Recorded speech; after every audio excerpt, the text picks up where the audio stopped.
If you do it all in the name of research, okay? At least that's what I tell myself. I mean, I tell my friend that does for them. Anyways.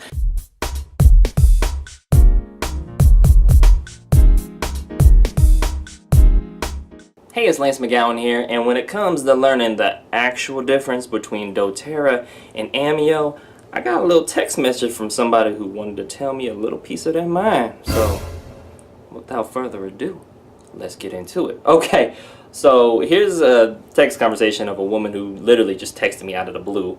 But she says, "Hi Lance, I saw one of your YouTube videos. Are you open to exploring the actual differences between doTERRA and Ameo? Sorry, I forgot to introduce myself." Smiley face. "My name is Dee Dee." Well, Dee Dee, how you doing? Okay, here's what I responded back with. "Hello, thank you for watching my video. If you have specific rebuttals with cited sources to the points in my video and want to leave a comment under the video or email me at essentialoilsme@gmail.com, then that would work best. Based on the quality of the content that I receive, I may do an update video in the future." And that's just keeping it real, okay? Because I do get a number of hater comments on the videos, which is cool because it allows me to respond back and maybe create future videos on. But most importantly, it allows you, the community, to view that and come to your own conclusions. Whether you agree or disagree with me or the haters, you get to decide. And I feel that bringing those conversations to the public is so important to the peoples, right? And that's why I'm doing this, is because I want you to be like, okay, I would have done it this way, or I would have done it better, or you know what, I like the way you did that. Okay, I see you, Lance. You know, whatever it is, but it creates a little, conversation, whether even if I don't hear it and you're on the other side of your phone or your laptop or your computer or whatever it is.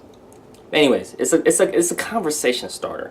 But I do get a lot of, comments and stuff, and I do try to respond to as many as I can. But that is the truth, based on the quality of what she's bringing to the table. Because sometimes people leave some comments where I'm like, I may not like or agree with that, but that's gonna be a future video. Because it's either absurd or interesting, or interestingly absurd, or sometimes it's a valid question. I'm just, you know what, I'm getting a lot of the same, so let's just do a video, right? So, but yeah, I just kept it real with her in the comment section, or in my text, because I was just like, that's. And what did she respond back with? Well, she said, cricket sounds, okay? No response back. Hashtag ghosted. All right. Now, let me do a little update, okay, just so you can know what happened after I followed up. I typed in her phone number into the Facebook search bar for more, research purposes for a friend. It was for a friend who... and found her profile. Hey, what do you know? Hashtag mission accomplished. You can also, just a FYI, use emails to do your research for your friends as well, but it must be the email that they use to sign up with Facebook with. So, happy hunting. I mean, happy searching. No, but for real, on a real, sometimes I do that because either I'm at an event and some people sign their name and their email and their phone number because they want to learn more about essential oils and stuff, and I can't, either their phone number or their email or their name is not legible, and I'm sending a follow-up to them or calling them or something what it is, and I just want to make sure I pronounce their name right. So I'll type in their email and or their phone number into Facebook search bar, and I can find them more often than not. But sometimes I don't find them because, it just doesn't match up.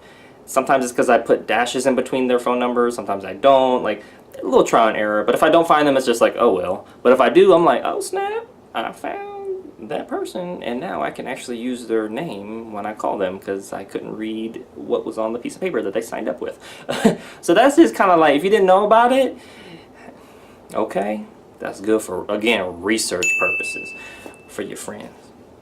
But ultimately, you may be asking yourself, Lance, what's the real lesson learned about this little story that you just told? Well, it's not considered stalking if you do it all in the name of research, okay? At least that's what I tell myself. I mean, I tell my friend that does for them. Anyways.